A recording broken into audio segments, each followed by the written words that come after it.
All right. So, welcome everyone to another episode of the Omar Pinto Coaching Podcast. And today I have Big Kate Crandley joining us on the show of the SoberKates. Kate, how are you feeling? I'm feeling okay. I'm All happy to be here though. all right. I'm excited to have you. I've already interviewed little Kate, and we Yes. had a lot of fun. Good. She's a All hard right. one to follow, so we'll see. I doubt it. I have a hard time. I seriously doubt it.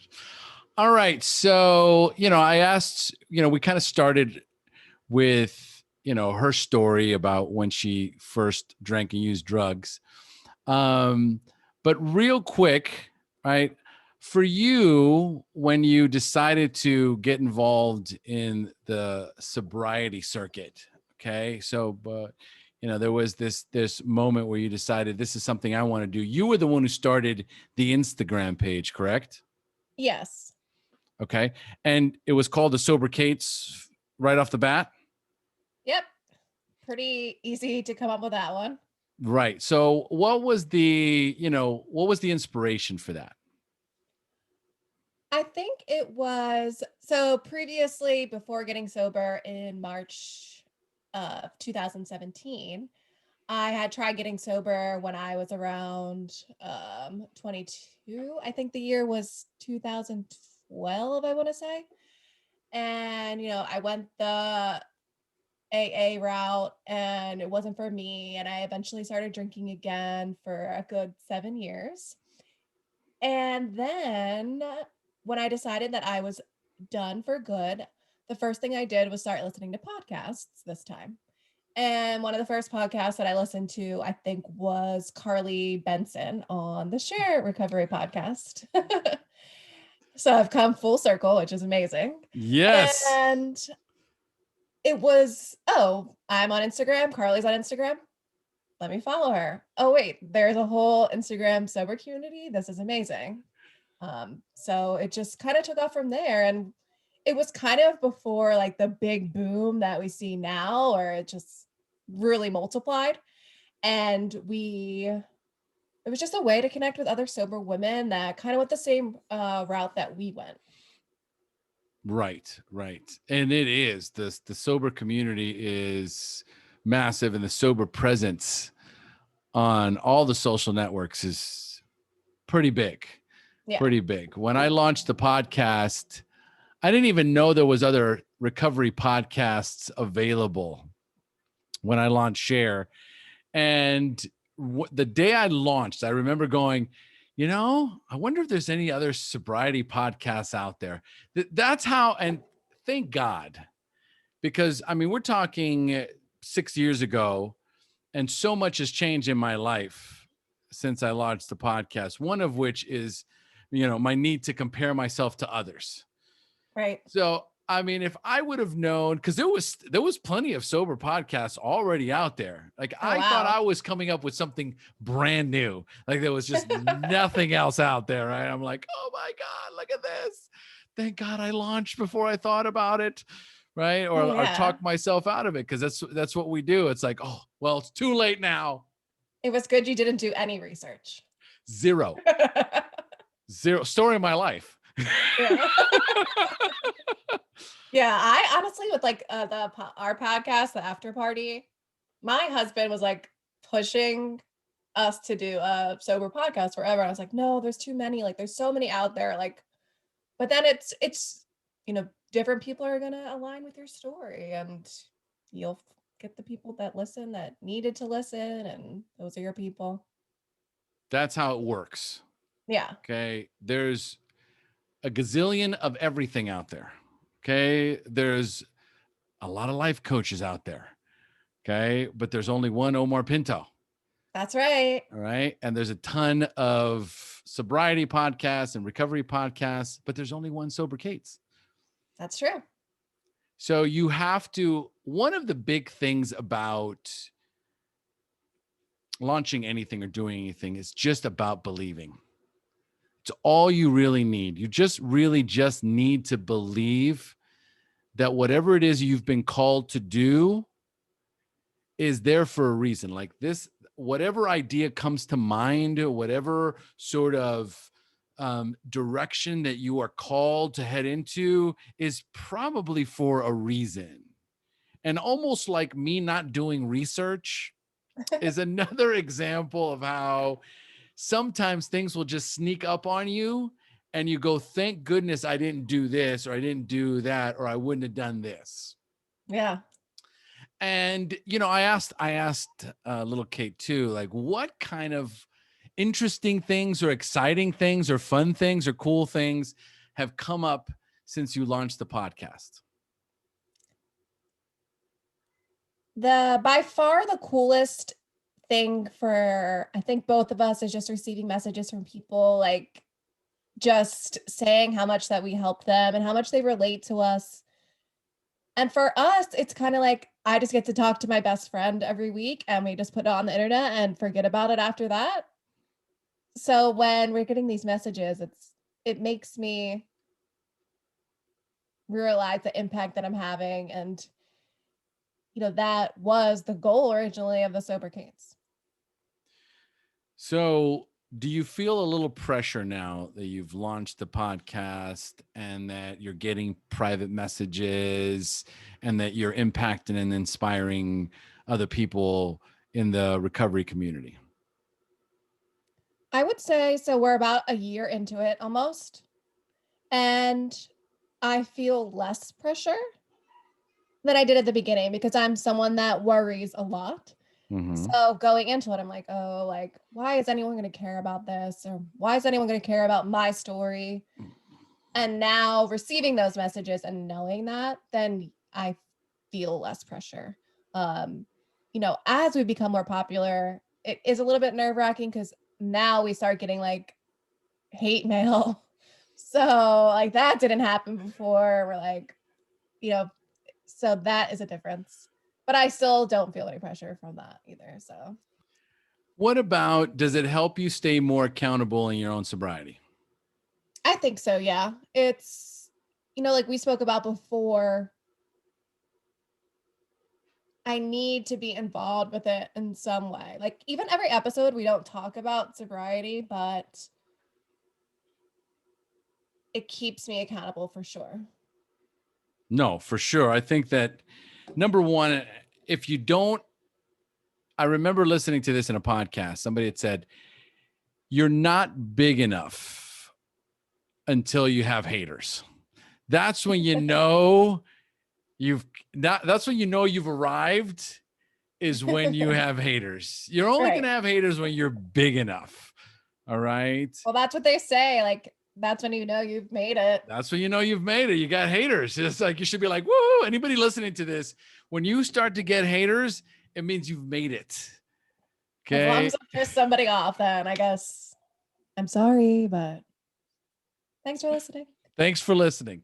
All right. So, which is always that interesting, right? That they're actually listening.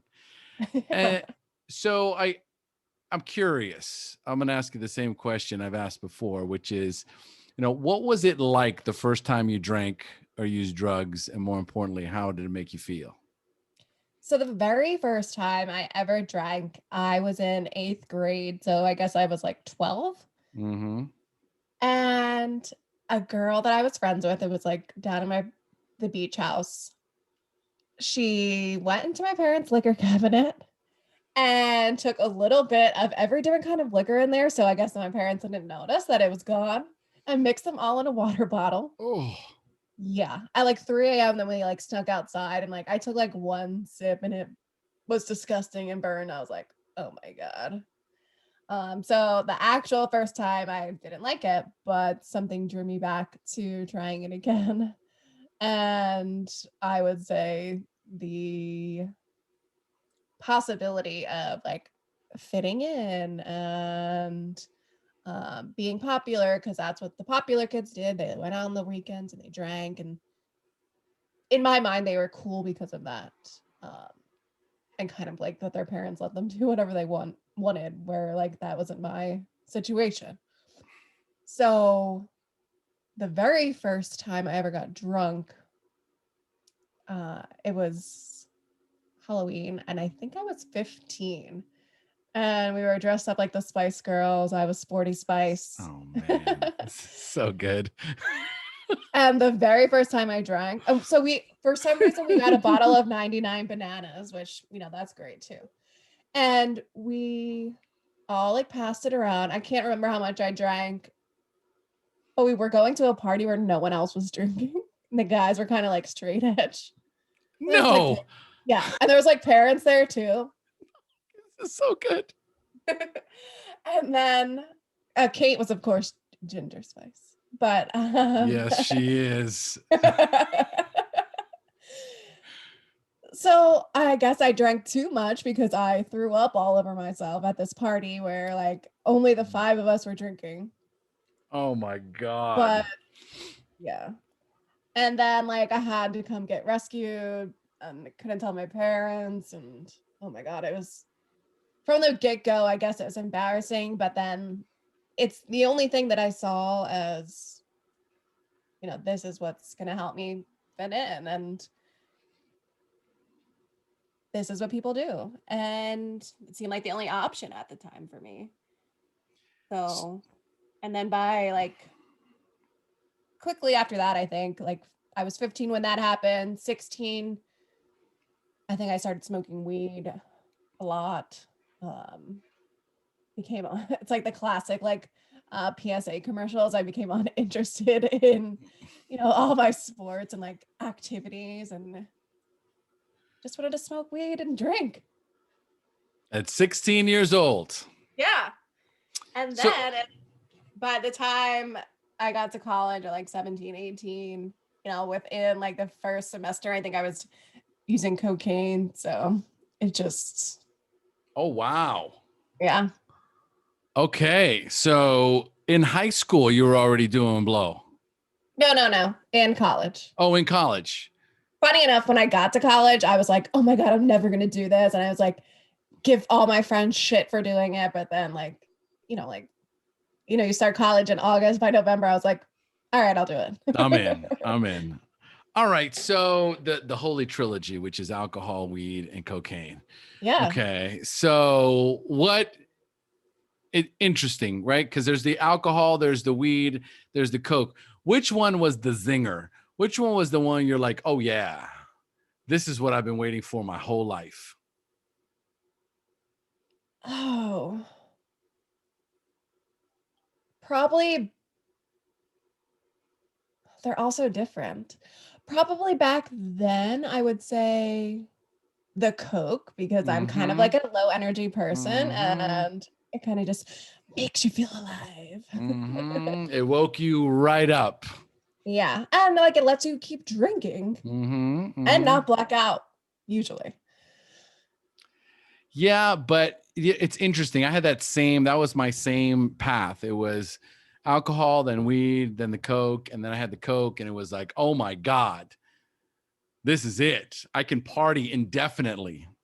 Yep. Which is really the idea. The idea was, I was Mr. Pass Out guy. I used to pass out, I'd be drinking, and next thing you know, I'm out, I'd wake up and not know where I was or what happened.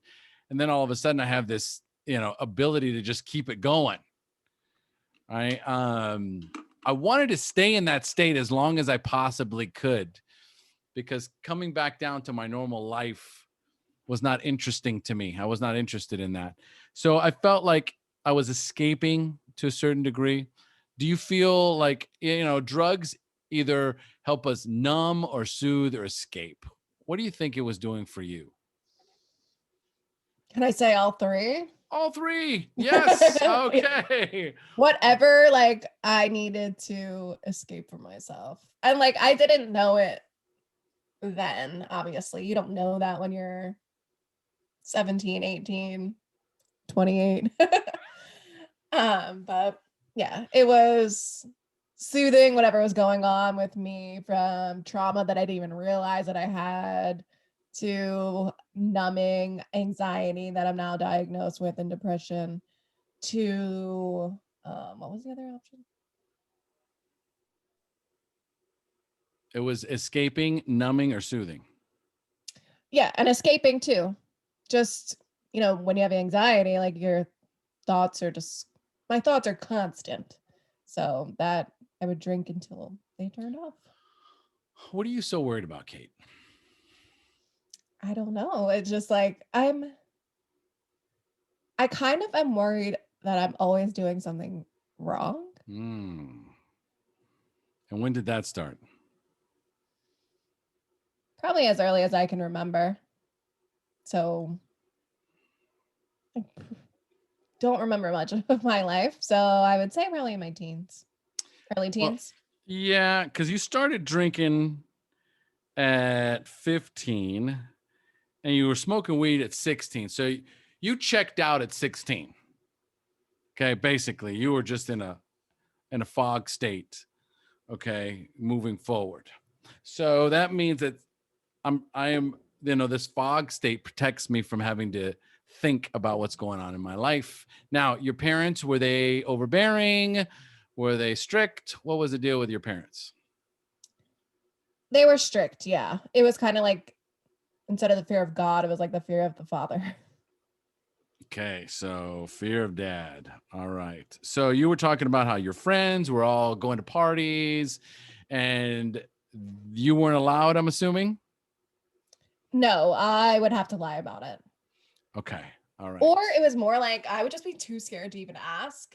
So I was already like just filling in the blanks to what I predicted that he would say.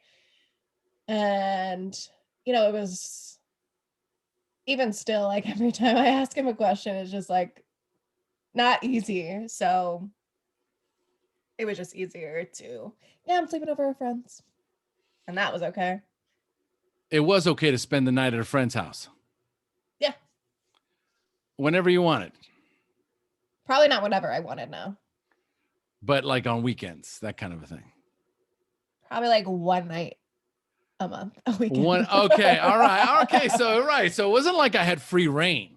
Oh no, God, no. So maybe once a month you could go out and party. Yeah. All right. And so what was the rest of the month like?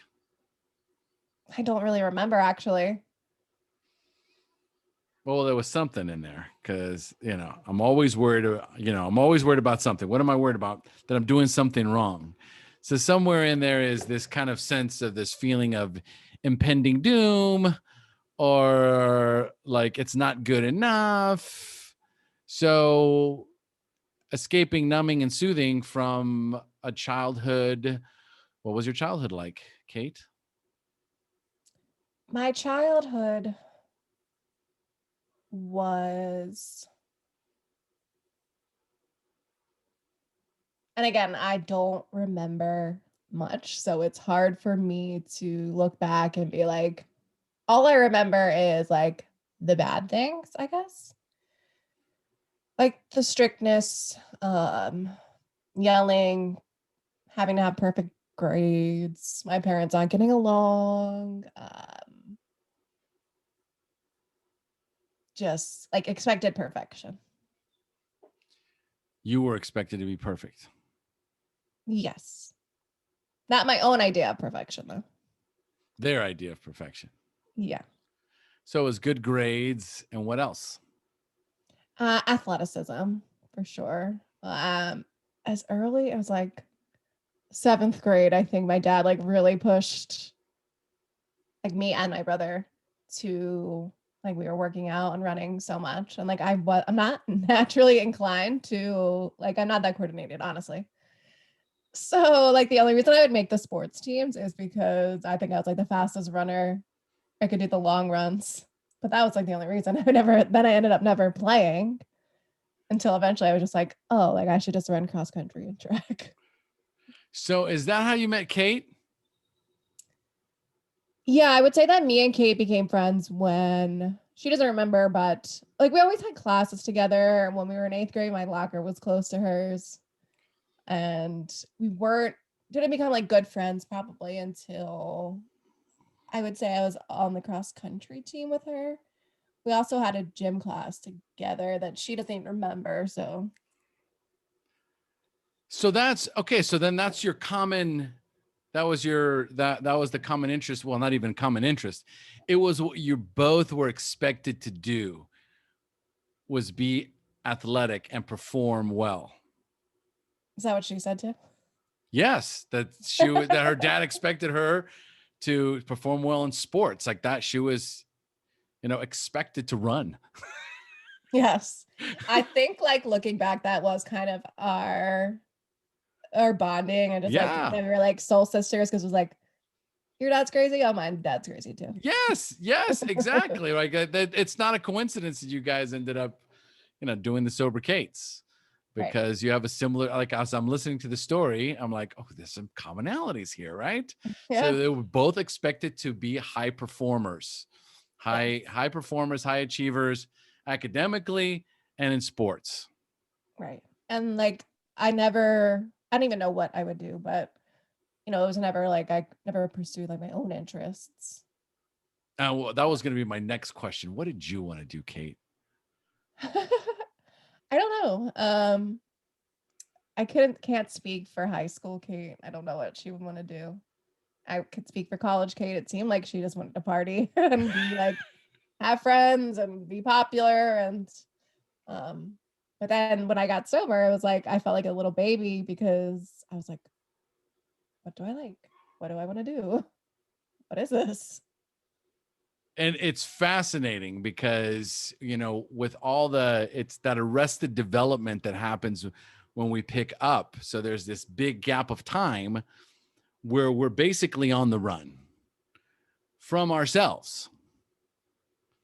And it's not the ourselves that we want to be, it's the ourselves that everyone else expects us to be.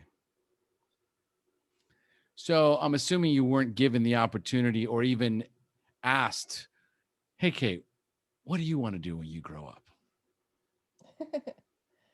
What was like? I'm sorry, you cut out in the beginning. I'm assuming that no one asked Kate what she wanted to do when she grew up. Oh no. They still don't ask that. So in college, what did you go to college to study? I study public relations. Okay.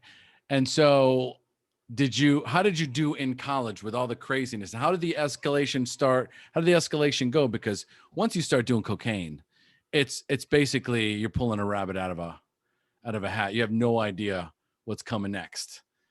So what was that from that time when you picked up? What did the college life look like? What did school look like? Athletics look like? Grades look like? Like what happened? So my senior year of high school, when I started smoking weed, I kind of gave up on the track, and I was like kind of indignant because I didn't get like captain. So I was just like, I'm not doing this anymore. So then that was like the end of my athletic career for a while. And then, so I didn't do any sort of athletics in college. Looking back, I wish I kept working out, but you know.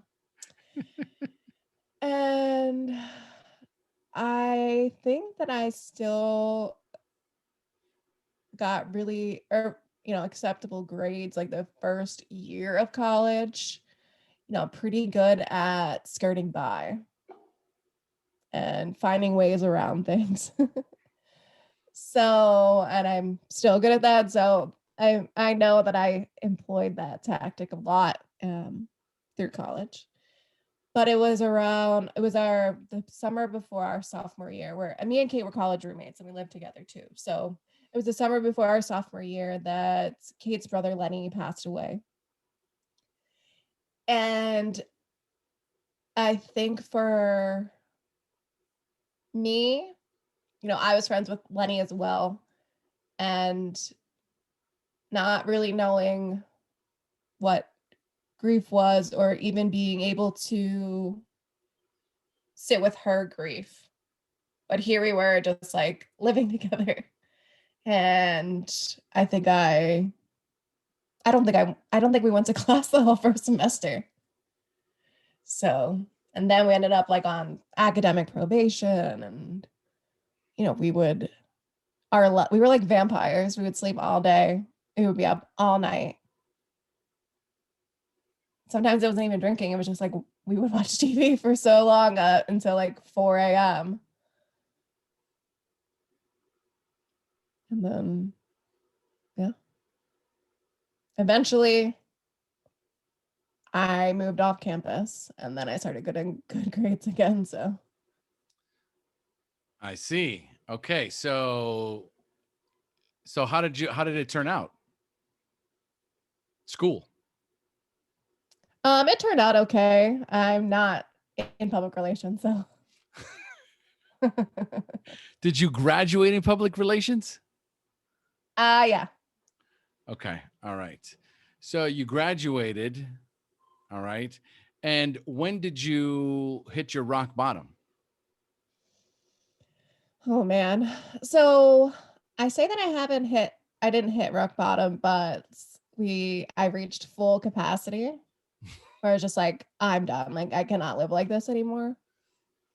So I first got sober, like I said, when I was 22. And that was forced upon me by my parents. My Okay. dad caught me doing something I should have been doing. Mhm. And it was like New Year's Eve. And he was just like, I just watched you drink an entire bottle of champagne. And he was like, that's not right. It's like, okay. So I had to go to AA with my aunt. My mom's side of the family is all, for the most part, all recovering alcoholics, except for my Mhm. mother. And, I went to 4 meetings. And then my dad was like, you don't have to go anymore. And I was like, he's like, actually said, you don't have to be sober anymore. I was like, I'm gonna do it just to show you that I can. So I did it for 13 months. And then I started dating someone that's drank a lot. And eventually and everyone around me, I was only 23. Everyone around me was still drinking a lot. And it wasn't like now, like I think people are getting sober younger and younger and like realizing that alcohol is not for them. So there was a lot of moments over the following 6 or 7 years that it probably should have been my rock bottom. I fell down a flight of stairs that put me in the ICU with brain bleeds and bruises. Wow. Yeah. That's a big one. Yeah. I think I only quit drinking for like 2 weeks after that, only because I knew people were watching me to see if I was going to be drinking. And that's the only reason why. Then once that kind of chilled out, I was like, okay. And, a lot of driving home. Thankfully I never got in any legal trouble, but, a lot of driving home, not remembering doing it. Sleeping with people, I didn't remember doing that either. And it's just a cycle. And I would say, so the final time it was like the last 6 months. It was about 6 months before, like, I was like, all right, I'm done. It was just like a lot of bad things were happening to me. What was the last thing? There had to have been like one last thing Yeah, before you stopped drinking. the final. So it was St. Patrick's Day weekend, of course. Of course. And like a good Irish girl that I am, I wasn't even going to go out, but I did. And it was a Friday. Famous last words. I'm not even going out. And yeah. And I ended up going out. Like at this point, I don't know what happened, most of it, but I know like the end of the night, I was like, apparently like my boob kept falling out at the bar. And I was like kissing people and I like went home with someone. And then I woke up and I was like, oh, like I didn't think that I was going to quit at that point. And like it hadn't crossed my mind at all. But then I had to go to my friend's birthday party the next day and I was like, I can't go. I'm dying. And he kind of like guilted me into going, which I guess thanks if you're not listening, but so I went, and as soon as I got to this party, like I was still hurting so bad. And I was drinking like peach bellinis, like how like you had to like ease into it at first. I don't Something even know what that is. Yeah, it's just like I think it's like champagne and like peach juice or something. And then Oh, eventually, like, so finally, like, once I got over like the hurt, yeah. You numbed yourself enough. yeah, I was like, Uh-huh. okay, like, all right, I'm good now. Like, I keep drinking. We went to a club, and like, I'm not even like into clubbing, but we went to a nightclub, and bottle service, and it's a bad night when you start doing the coke at 4 a.m. Oh. Oh. Been there, done that. Yeah. And then, some other stuff happened that night too, where it was just like, I woke up and I was like, I'm completely out of control of my body. Mm. And like, I texted Kate and I had told her like what I did. And she was like, well, like, did you want to do that? And I was like, at that time, I was still fucked up. So I was like, yeah. And then like later, I was just like, by the end of the day, I think I was like, or the next morning, I was like, I can't do this anymore. But then I had a trip planned to Key West. Literally, that was like Sunday. I was like, I can't drink anymore. And then like Tuesday, I was leaving for Key West. And I was like, all right, well, I can't stop drinking before I go Oh, there. famous last Uh, words. yeah. Well, so like weirdly enough, like things were fine there, even though I drank like every single day. Mostly fine. And then my last drink was in the Key West airport. And it was like, I was completely emotionally dysregulated by the end of the week. And because I went with my dad, just the two of us. Just the And two of you? You went with your dad to Key West alone? yeah. Wow. Oh my God. Oh, yeah. Once I became like a drinking age, like 18, like we became like not Drinking best friends. buddies. Yeah. Yeah. Exactly. Oh, so he didn't even realize how fucked up you were. Oh, no. When I told him like I was done drinking, like I actually told him on the trip. He probably doesn't remember, but I was like, when I get home, I'm I'm done done. drinking. And he was like, Uh, yeah, right. yeah, and like we were drunk, so it's like, okay. And halfway into a week in Key West. So, and then yeah, so like we got in a huge blowout fight the last day that I was there. He made me go to the airport by myself. And I had a half a Bloody Mary to calm myself down. And then I was like, I even looked at the Bloody Mary. I was like, what the fuck am I doing?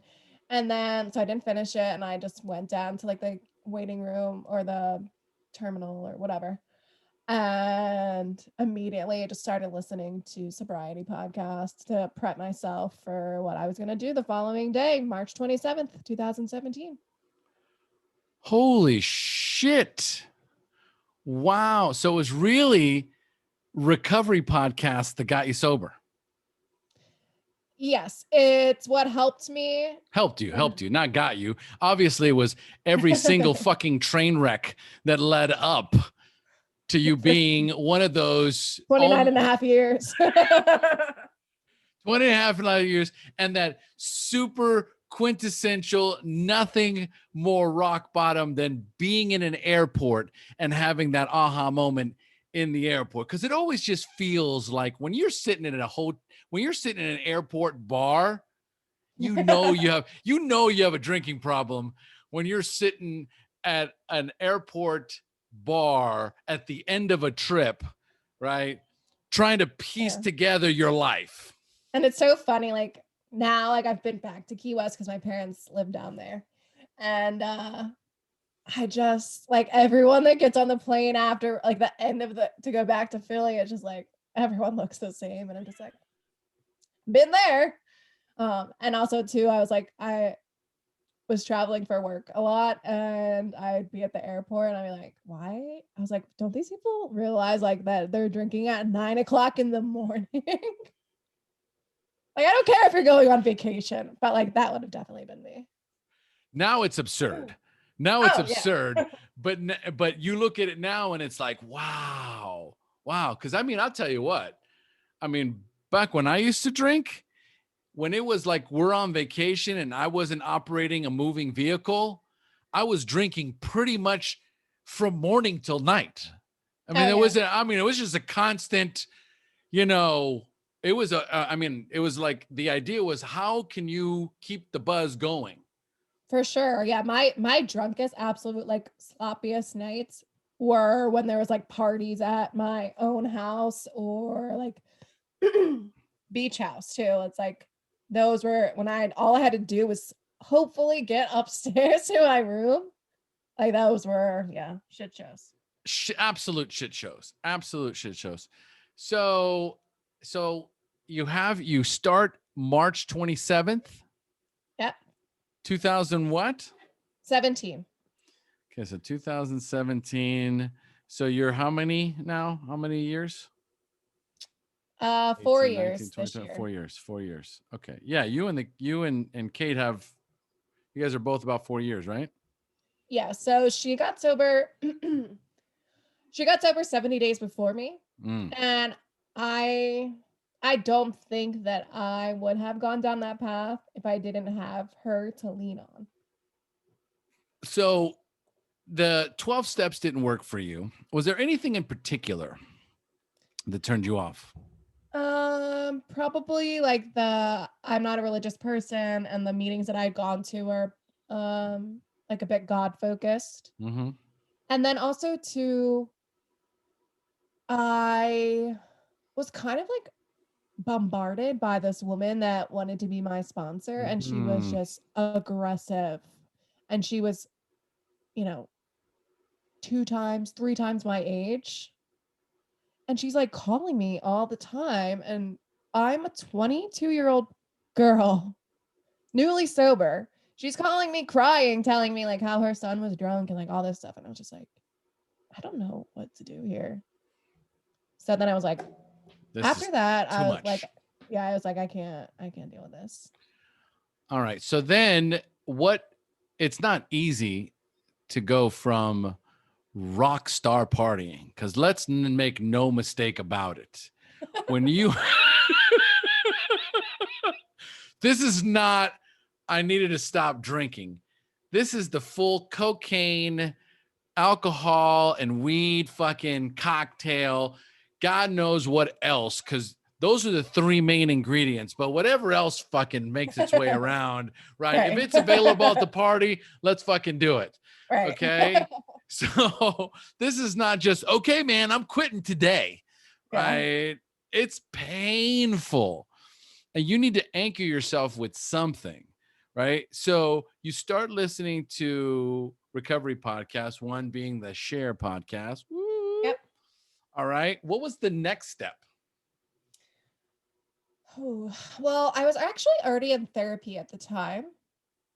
So I was at least prepared that way. And then like I kind of just like walked into my therapist and I was just like, yeah, I'm not drinking anymore. And she was like, she never was like, oh, that's a great idea or anything. So I was prepared in that sense.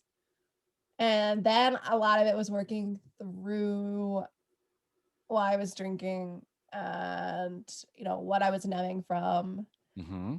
and just kind of like explaining to me like the effects that alcohol has. And also too, like that last 6 months I was on antidepressants, which you should not be drinking on those too. So I was like, by that time I could have like one beer and then I would black out. So it was just dangerous. So what came up? Because obviously if you're going into therapy, right? And there was this, what are you numbing about? And and first of all, what you're comfortable sharing with us here, right? But, we all have these fucked up childhood, you know what I mean? Like there's a reason why we just kept it going. We knew it was killing us and destroying us, but stopping just seemed like this almost impossible feat. But ultimately it's like uncovering what it is that I'm running away from. And so what was it ultimately that you started to discover about yourself and about what you were trying to either avoid or numb or escape? I I think I would title it Looking for Love in All the Wrong Places.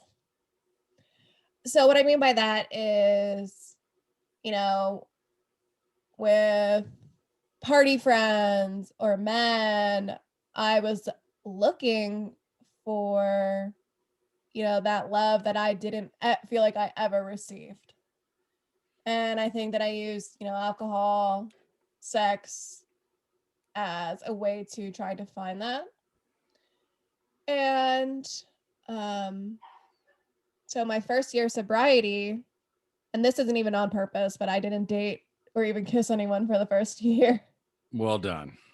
And then I started dating again, and I kind of was like still dating the same Type of guys.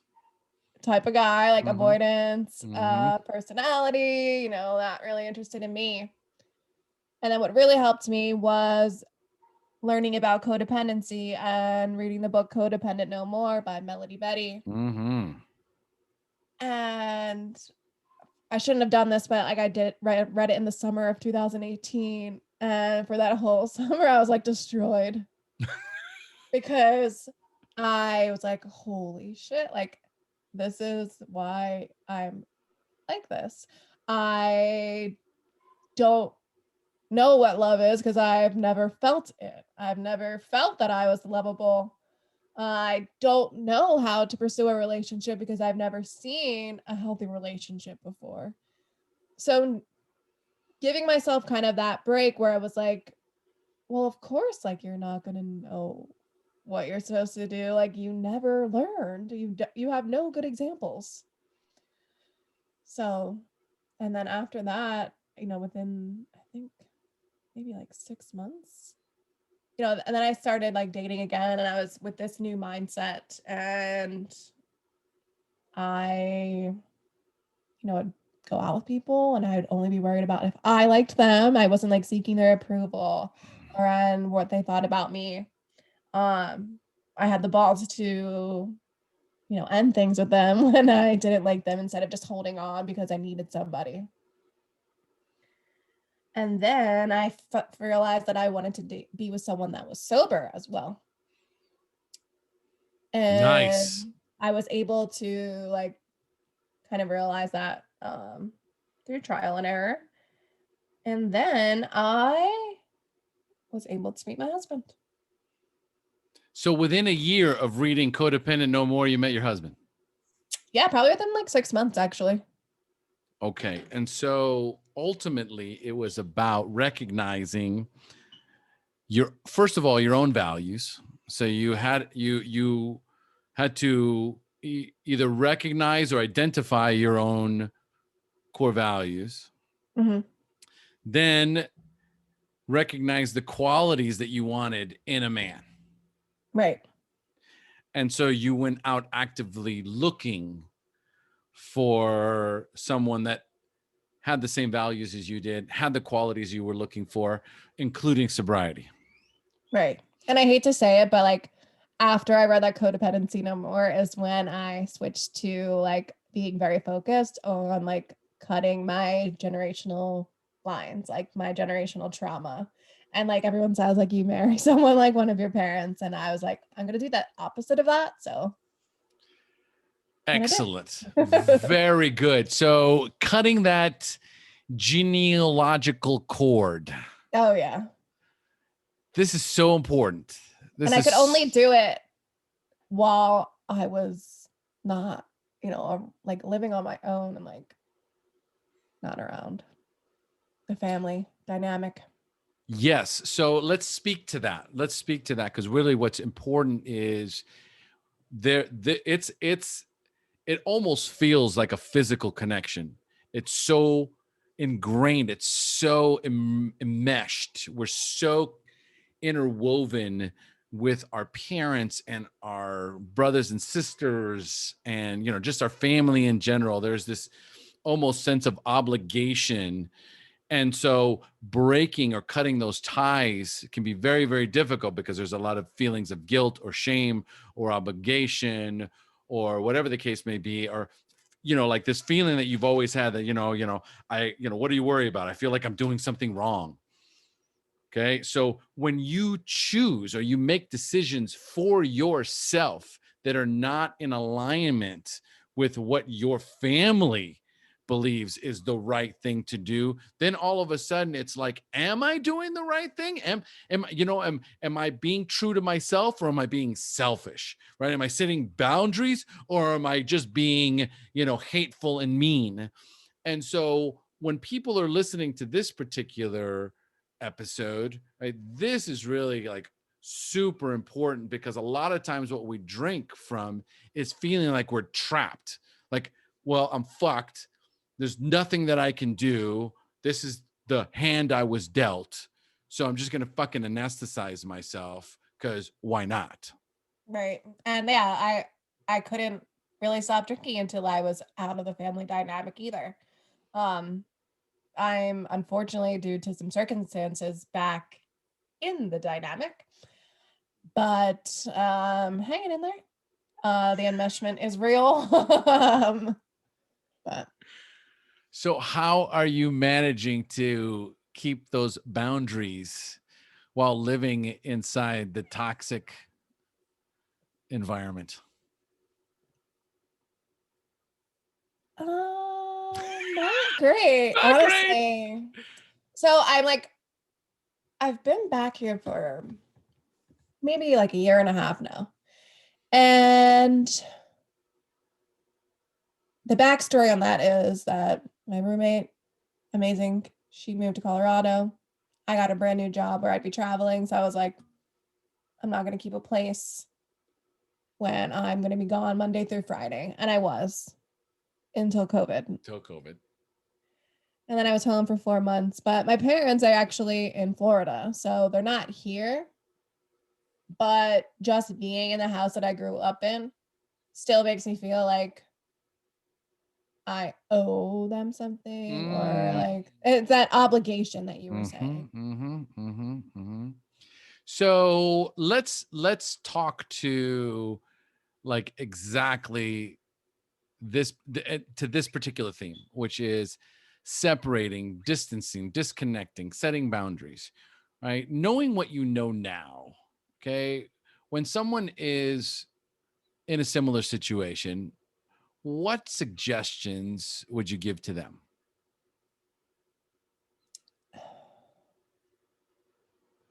I would suggest that they look back on, like, honestly look back on the relationship with the person and examine if this is a reciprocal relationship or if it is one-sided, where, like, for me, just like always seeking approval, or um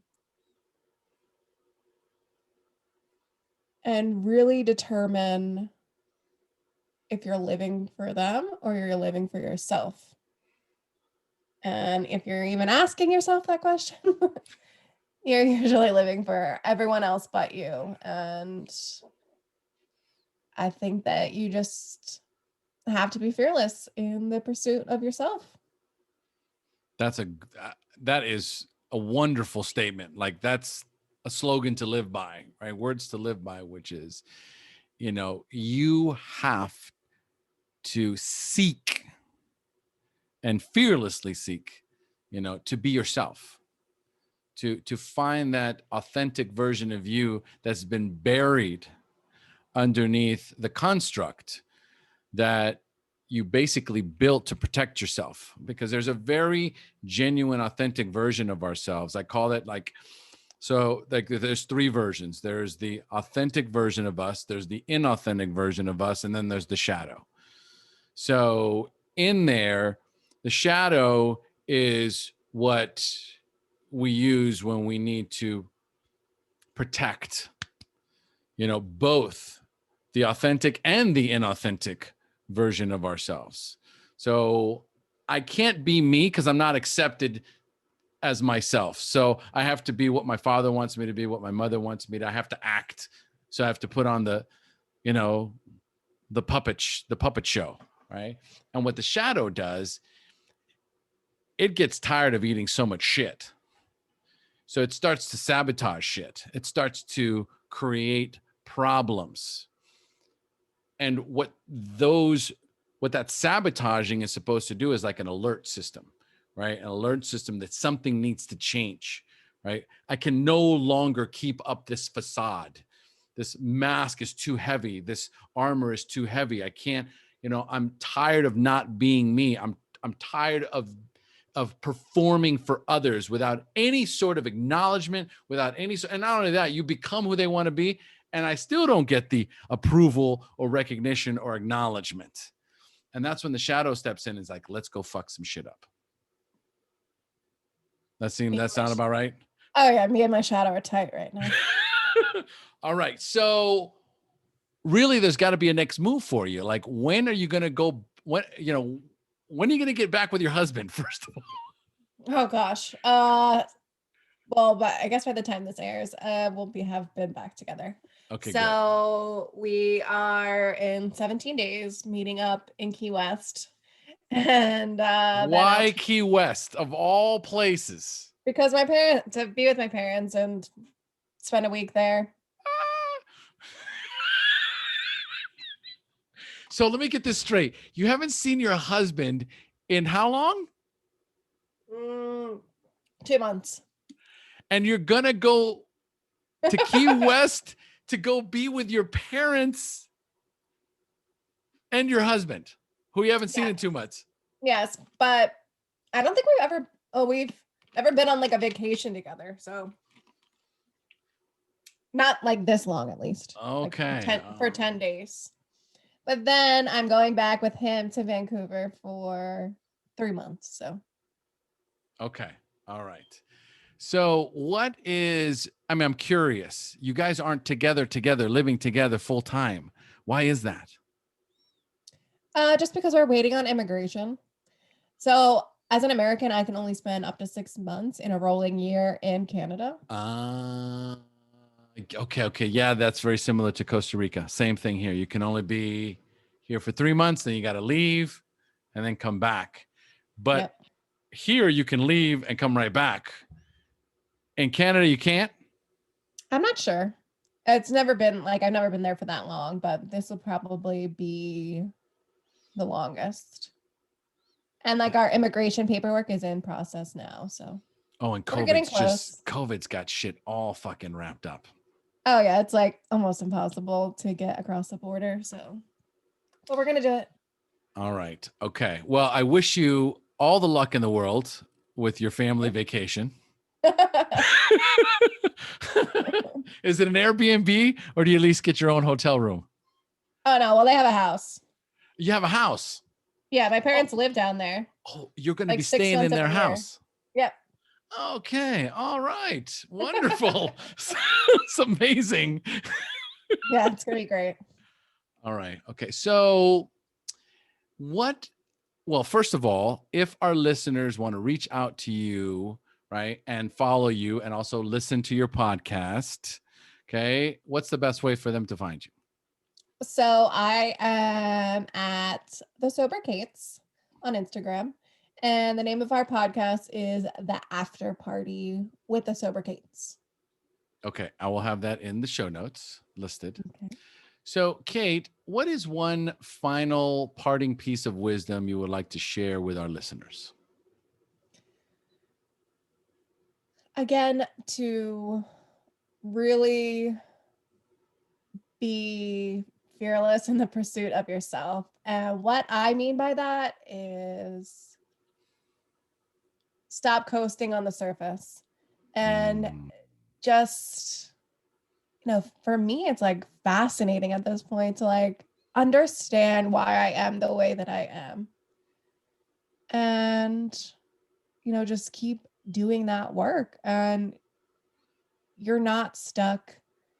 You just keep doing that digging and figuring things out, and you can be a different person whenever you want to be. Brilliant. And you do. There's always another layer. There is. I think like you were saying, it's just we feel so stuck, and like that's so few people make changes or even like self-reflect. I think that it's just scary, and it is. It's really, really hard. It is. When you're stuck, it is this, it's either an inability to recognize that change is needed. Okay. Or there is just this deep fear of this unknown. So we stay busy and distracted. And this is why the coronavirus has been such a call to go in deep, because, just in and of itself is everyone's supposed to go inside, stay inside. Okay. And so it's a metaphor for doing the deeper work.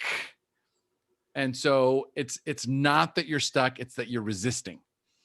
There's a wall that's up there. It's protecting you. This idea that I'm stuck is a protection, because if you're unstuck and you start to dig a little bit deeper, you're going to start touching some of that soft, gooey areas inside that are so painful. Yes. And no one likes to feel like they're not enough. No one likes to feel like they're not loved or lovable, that they didn't receive the unconditional love that they feel that they deserve. And in many cases, we'll start to point the finger at ourselves. Like, what's wrong with me? What did I do wrong? What do I have to do differently? And so because that becomes overwhelming and painful, immediately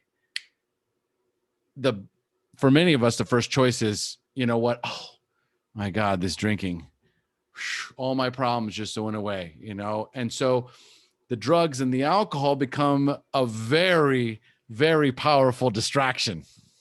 Oh, yeah. So do boys. Yeah, for sure. All right. So, Kate, thank you so much for joining us. I loved having you on the show. Thank you. I'm so glad to finally be a guest. Right? And it's then the new podcast. Yes. All right. But we close the same. So we've now reached the end of our show. Thanks for joining us. And as we say here in Costa Rica, pura vida. Pura vida. One more time. Pura vida. There we go. Long time listener. They know what's coming.